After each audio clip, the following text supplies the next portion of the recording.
Good morning, children. Can I get a good morning from you? Good morning, sir. Good morning. Good morning, sir. Yeah, good morning. Good Yeah, morning, sir. children, we stopped yesterday at budget. What was the last we done? Budget set. Was that what I gave you? A combination of two goods by a household is called a bundle, and the collection of all the bundles which a customer or a consumer can buy with his income at the prevailing market price is called the budget set. It was till here we are done. Today we will now start indifference curve. The heading is indifference curve. Please write down indifference curve. For the indifference curve, what is the meaning of an indifference curve? Meaning, an indifference curve, write down please. An indifference curve is a graphical representation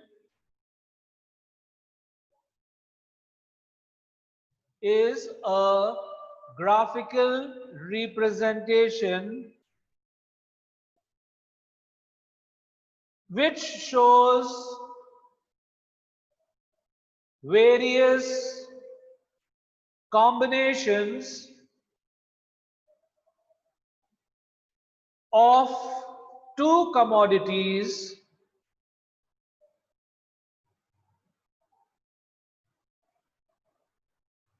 which give equal satisfaction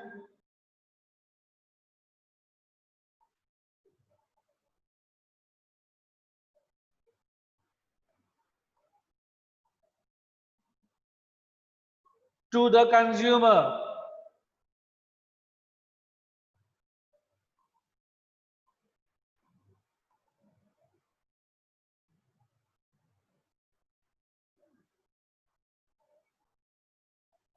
Indifference curve is a locus of points,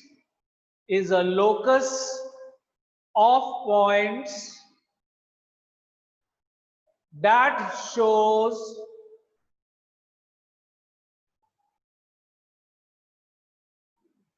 such combinations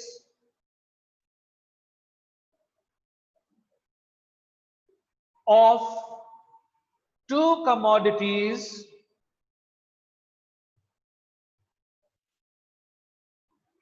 which give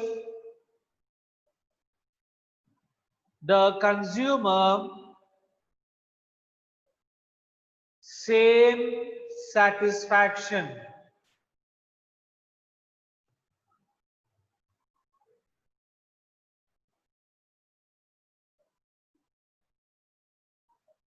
Now kindly pay attention. Okay, it is first of all a graphical representation. Okay, and it is a locus of points. Locus of points means many points are placed on the graph. Okay, and when a consumer is on any of those points, it indicates that he has the same amount of satisfaction. The very name indifference, what is the meaning of indifference? No preference. Either you give me point A, or what you call the first choice A, choice B, choice C, choice D. I have no problem. Give me any choice, because a combination of any two commodities in this will give me equal satisfaction.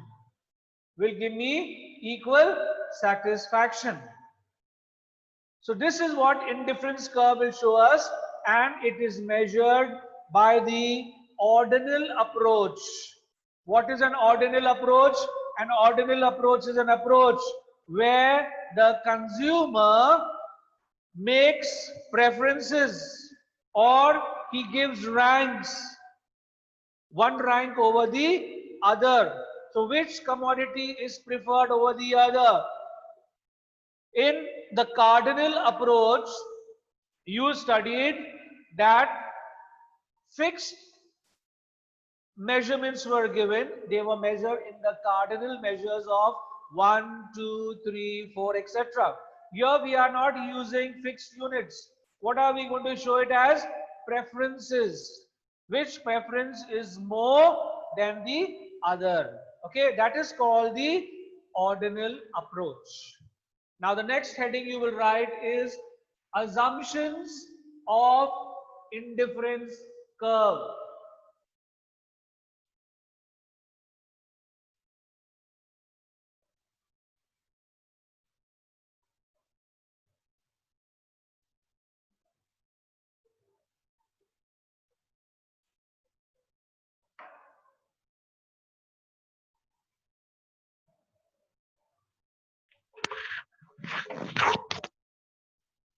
Okay.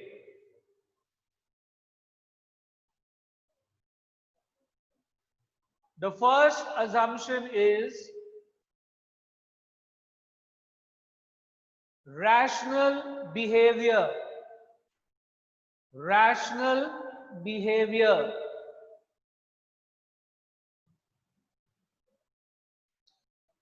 Now what is this? The consumer behaves rationally. He tries to maximize his satisfaction from his expenditure. In other words, if he is willing to spend for a commodity, he will always take care to see that he gets his maximum satisfaction from the amount he is spending on his commodity. So he is a rational being. So the first is he should have a rational behavior where what is top priority for him? Maximum satisfaction. Got it? Second, ordinal measurement. Ordinal measurement. Ordinal measurement. What does this mean? It means a consumer can denote a rank or a preference. The consumer can denote a rank or a preference to the various combinations of two goods. Okay? He can denote a rank or a preference to the various combinations of two goods. This is the second assumption. The third, transitivity of choice. Transitivity of choice. Transitivity of choice. What does this mean?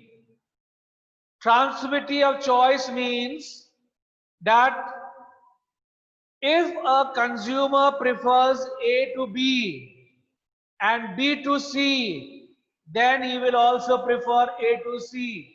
Look here, if it goes like this, if A is equal to B and B is equal to C and A equals B, B equals C, then A will also equal C. This is transitivity of choice. Another way, if A is greater than B and B is greater than C, then what do we have? A is also greater than C. This is called transitivity of choice.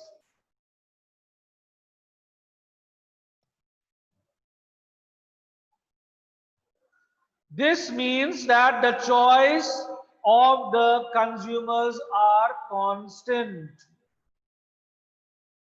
What does this show us? That the choice of the consumers is constant, because once more look on the board. If A is equal to B and B is equal to C, then what happens? A is also equal to C. We are not comparing A with C, but automatically it is assumed that because A is equal to B and B is equal to C, so therefore A will also equals C.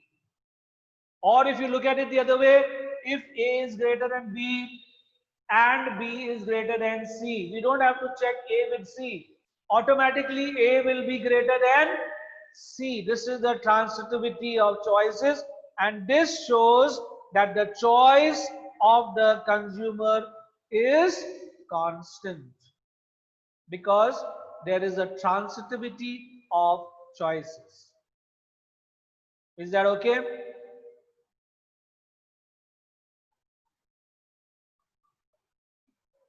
Is that okay, children? Yeah. Next, we come to indifference schedule. Now on the board, I have drawn the indifference schedule. Please draw this. Indifference schedule. It has combination, X units, Y units, satisfaction. That is the heading. Combination, X units, Y units, satisfaction.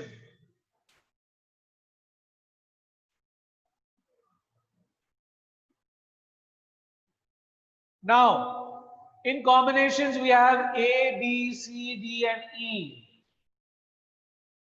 X units is from 1, 2, 3, 4, and 5. And Y units is 30, 25, 21, 18, and 16.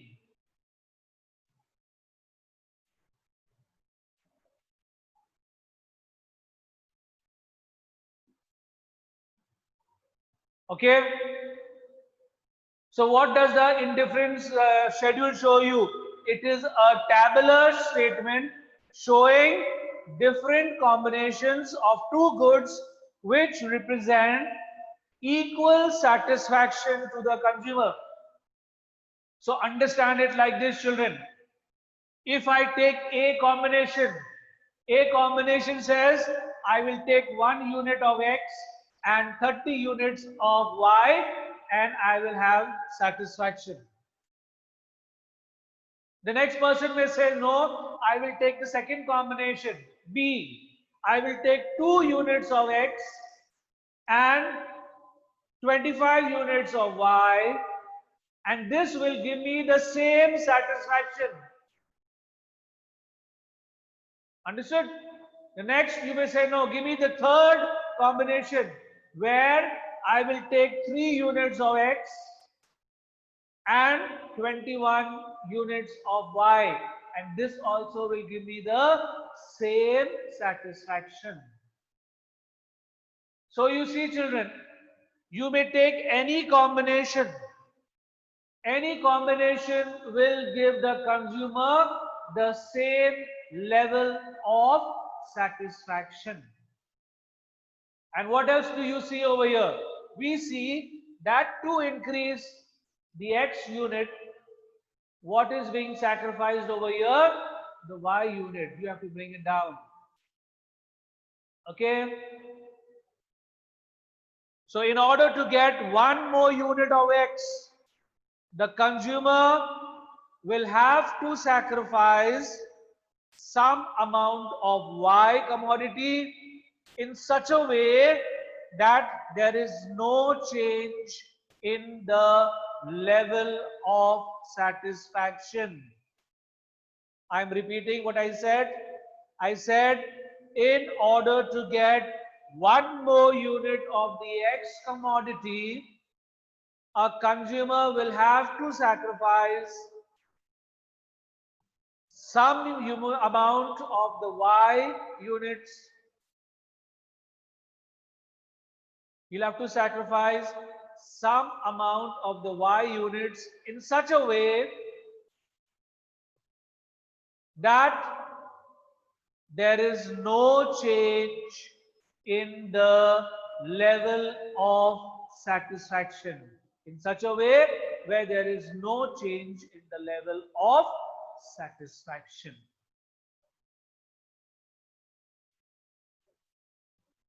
Now, this is a tabular representation. When we change it into a diagrammatic representation, on the board I have on the x-axis x commodity and on the y-axis the y commodity. Please draw that. And the units are 1, 2, 3, 4, 5 for x.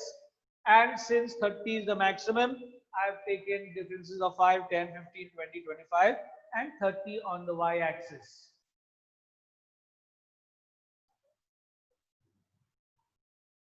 Remember children, the diagrams have to be drawn with pencil only, not with a pen.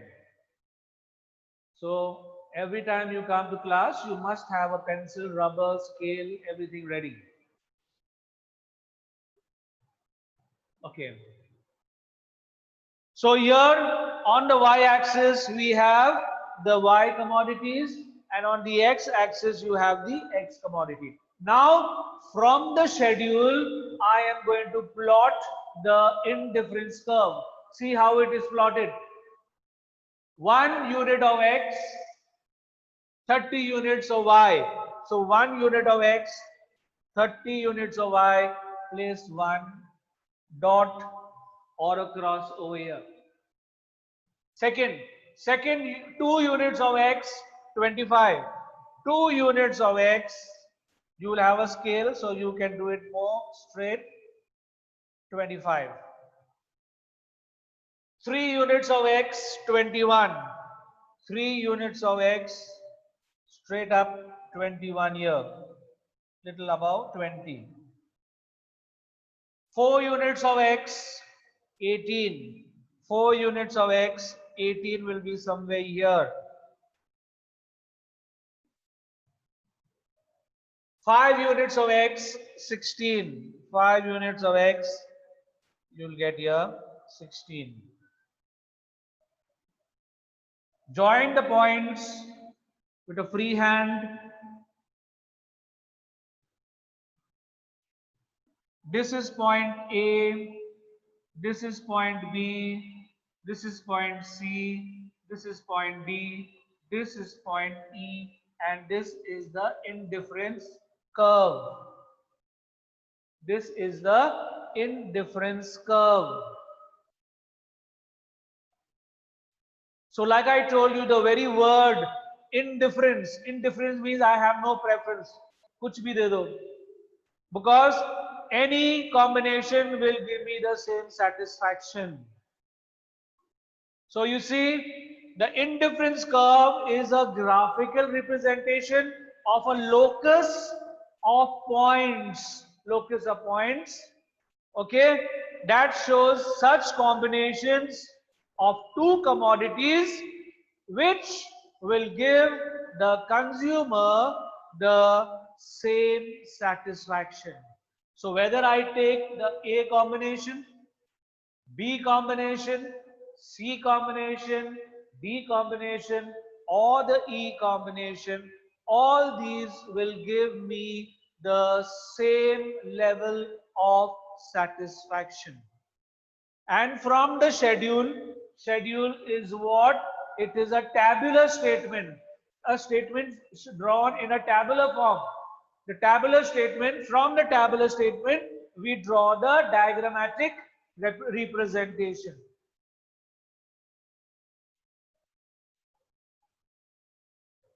Okay? Is that okay, children? One more point you have to add on.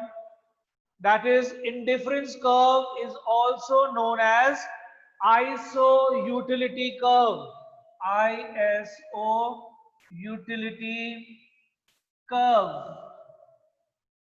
What is ISO utility curve? It is the same thing as indifference curve. It goes by the name of ISO utility curve. So indifference curve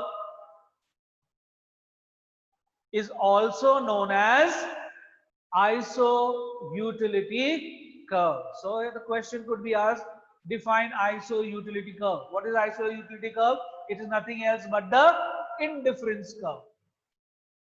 Is that okay?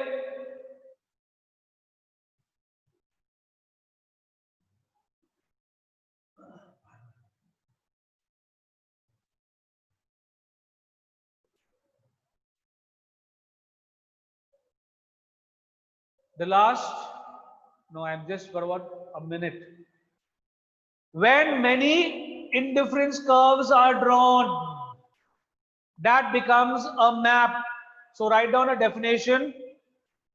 An indifference map is a group of sets of indifference curves where each represents a given